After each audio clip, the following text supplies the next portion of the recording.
Hello, this is Mrs. Ross, and unfortunately, I'm not going to be there today. Hopefully, I'll be there on Thursday, but I wanted to cover what you guys are going to be working on today, Wednesday, the 25th. So let's go to Schoology here. Let's see. So make sure that you join the science quizzes class. Basically, you just click that, and this little squirrely thing comes up. You don't have to put in an email, you just accept the invite and you're good to go. And of course this video will be up here tomorrow. So the weekly lesson planner is right here. And let's take a look at that. So today it says to continue with Module K, Unit 1, Lesson 2 notes. Those are due on Thursday, tomorrow. It says, or not, because this will be Wednesday. It says continue the PhET Force and Motion Lab. Just a reminder where that is. Let's go to the landing page, and then we're looking for the PhET Force and Motion Lab. I think it's in this one, but I don't remember. That's not it. Okay, hold on.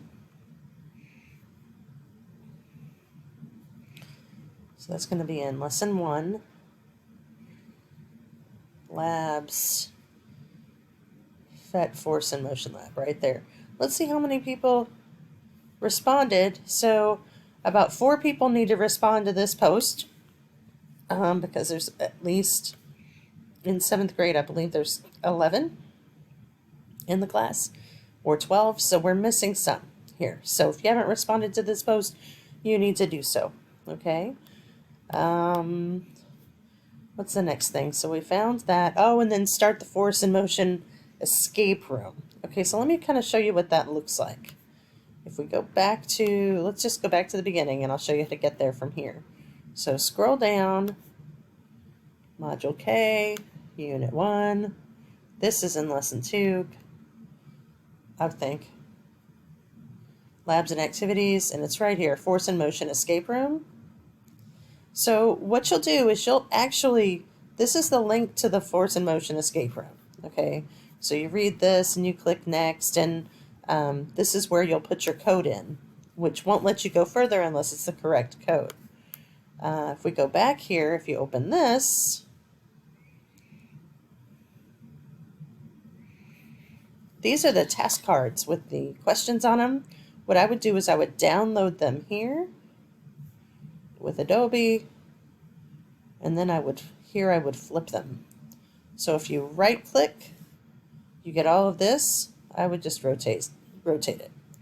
So you have level 1, question 2, you have level 2 with 4 questions, level 3, etc. Goes on.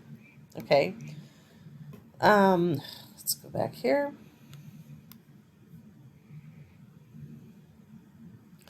And then what I have is, this is where you're going to be entering your information. That's not what it looks like to you. So it looks like this. So for level 1, question 1, it's going to be A, B, C, or D. And once you have all of those letters, what you're going to have to do is you're going to have to go over here to the Force and Motion. And we know that, let's see, so they have them set up in a clock. So B would be 1, C would be 4, D would be 6, and A would be 9. So however you had it laid out here, you'll put your digits here, and then you click next, and that's how you do it. 4, 5, and then that's the last one. So that's what I'll be grading. Let me exit out of this. Go back. So those are the 3 things you need for that Force and Motion escape room. I have that due on Monday because we don't have class on Friday. So if you have any questions, feel free to email me, and I'll be glad to answer your questions. I hope you have a great Wednesday. See you soon.